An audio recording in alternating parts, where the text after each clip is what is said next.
Good morning. On this Wednesday, we're continuing our series on people that struggled or faced conflict in the Bible and how they dealt with it or what we can learn from them.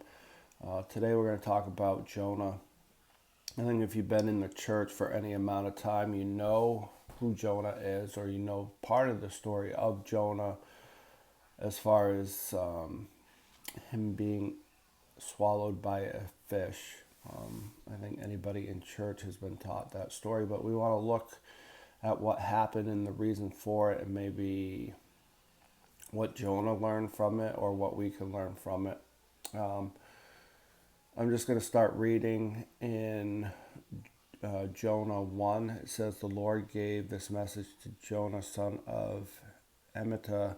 Get up and go to the great city of Nineveh. Announce my judgment against it, because I have seen how wicked its people are." But Jonah got up and went the opposite direction to get away from the Lord. I think there's a few things as I read that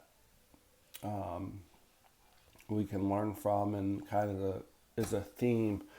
God is sending Jonah to Nineveh to warn them. God is seeking reconciliation with them and hoping that by Jonah going there, he can turn them back to God.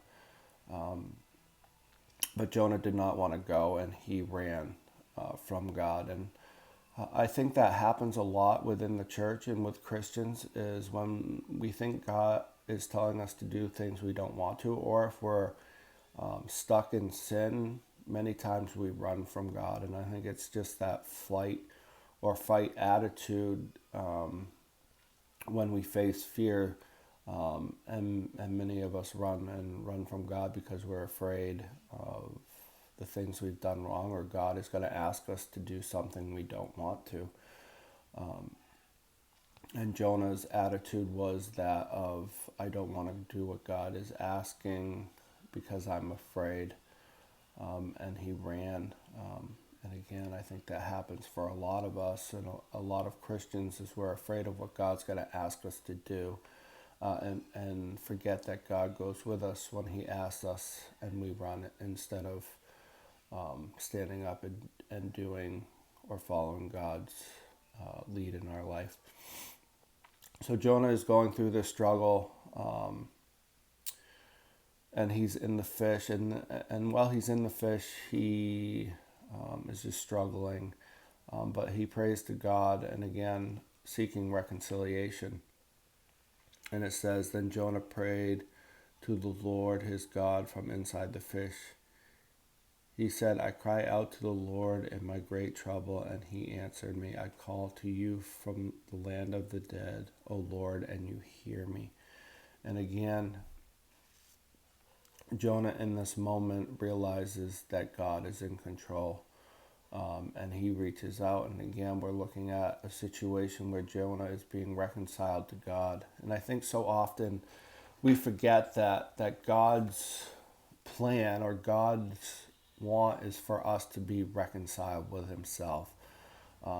We go through things many times so that God can reconcile or bring us back to a relationship with him. And this is what he's doing with Jonah, just helping Jonah realize that God is there, and that with God, Jonah can do what God has asked him to do. And if you know any of the rest of the story, Jonah goes back to Nineveh and speaks to the people, and they turn back to God, and again are reconciled. So there's just two things that I kind of take away from today's story with Noah is God always wants to be reconciled with his people.